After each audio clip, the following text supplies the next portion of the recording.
See, don't you let no one tell you they love you if they ain't willing to get down in the stuff you going through and be there with you. Baby, don't tell me you love me and you ain't never been through nothing with me. You ain't never suffered with me. You ain't never been homeless with me.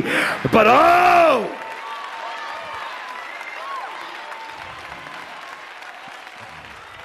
don't you let no man come into your life telling you about all the stuff he can do to make your life better.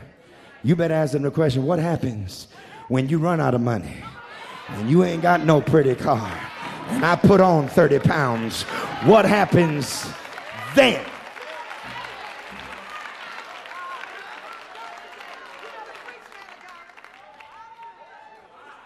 Suffering and pain teach us fellowship.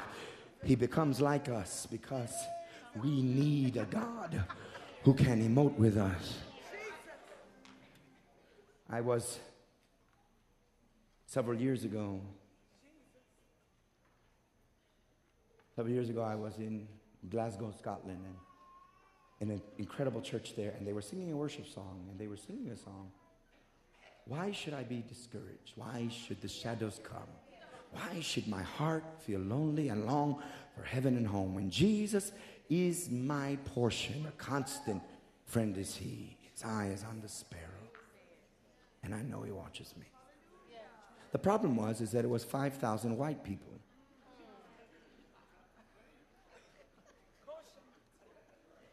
This song wasn't written by a white person.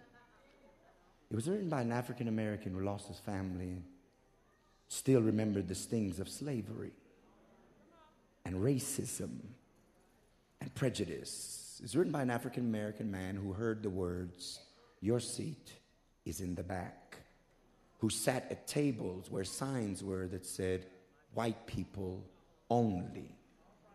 He understood the pain of suffering. What was going on in Scotland that 5,000 white people could sing this man's song with the same pain? It was that in Glasgow, Scotland, because of the recession and the economy, for the first time, families that had homes and cars were now homeless and living in government housing. The government housing complexes were filled, not with people who were too lazy to work, but people who had no jobs anymore. For the first time, an all-white congregation could relate to a man who felt the sting of slavery, because the pain is no difference. When you are hungry, you are hungry. Don't matter if you black, white, purple, green, or squiggly. Hungry is hungry. And all of a sudden, a white congregation in Glasgow, Scotland could relate with a black congregation deep down in the South and say, his eye is on the sparrow, and I know he watches me. What connected them was pain.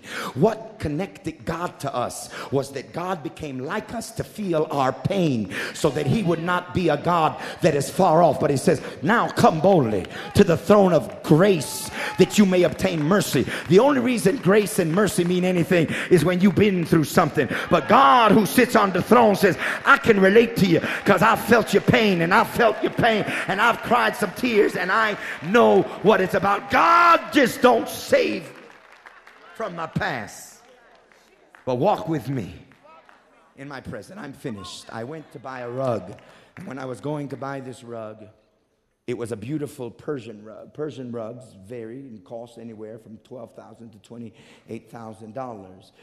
They are the most intricate, beautiful rugs. And when I was buying it in the Azerbaijan, they gave me a little piece of paper, and the piece of paper said, there are flaws in this rug, but these flaws are not the result of a purposeful mistake. They are, in the artisan's estimation, the beauty of the rug, because they are proof that the rug was made by human hands and not a machine. You don't hear me. See, there are flaws in this rug. And other people think it looks ugly, but the artisan who made this rug said those are beauty marks. And it's proof that this wasn't made by a machine, but it was made through human suffering. Can I tell you today that there are some flaws in your life? There are some things that some folks don't want to be associated with you with, but Jesus is not afraid and not fearful. He is the one that lets you walk through and go through and feel the pain and make the mistakes that you made. And when other folks don't want to be bothered with you, you say, that's all right, because the artist who made me knows my word. Now let me tell you the difference between a Persian rug and a regular rug. A Persian rug costs $16,000 when a regular rug costs $600. I got some flaws, and my flaws make me worth millions. My flaws make me valuable. My flaws give me my character. My flaws give me my story. My flaws give me my friends. Touch your neighbor and say, I got some flaws, but they're proof that I'm human. You can trust me, because I don't think that I'm better than you, baby. Grab somebody's hand on the left and said, can I pray for you? But I ain't gonna pray for you judgmental. I ain't gonna pray for you self-righteous. Tell him. I'm gonna pray for you from my flaw, because I can relate to what you've been going through. You better not let nobody pray for you that ain't been through no prior. I don't need you speaking judgment. I need someone that's been through the problem I've been through and will ask for mercy when other folks want to send judgment.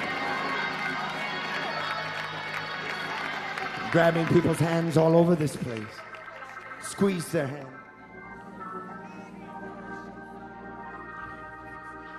I was once asked by somebody these words. Veron, why does God allow such human suffering? If God is so good, why does he allow the bloodshed in Uganda and Rwanda? Why did he allow apartheid in South Africa, slavery in the United States? Why does a good God allow starvation in Ethiopia, child slavery and prostitution in India? Why does he allow hard-working folks to lose everything in America? If God is so good, why does he allow humans to suffer so terribly? And I answered them this. I said, I don't believe that God allows humans to suffer. I believe that God gave us a beautiful world and everything was perfect and we messed it up. But he gave us the power to make it right. And if he helped us, it would enable us, but not reveal within us the beauty that we are capable of. The question that God asks is, why do you let your brother go hungry? Why do you let the young lady in the church who's raising 3 kids by herself work 3 jobs to pay for them, and you got a house with 2 bedrooms you ain't using?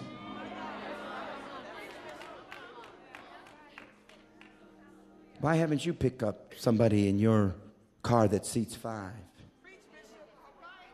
And there's folks catching the bus to church, and it's only 2 of you in your car. God doesn't allow human suffering. Humans allow human sufferings. The prayer that Jesus prayed is this: thy kingdom come, thy will be done on earth as it is in heaven. The reason we're so busy trying to get to heaven is because there has not been a church that would bring heaven to earth. But if we'd bring heaven to earth, if we would love and not judge and be kind and unconditionally fill people's lives with hope, and the message is, yeah, there's some flaws, but those flaws are proof that I'm human. And they are what make me, those flaws make me more beautiful than anybody. Do you understand? Do you understand that there are some great ideas and dreams in your heart, and the suffering that you're going through right now isn't designed to kill you. It's designed to release you,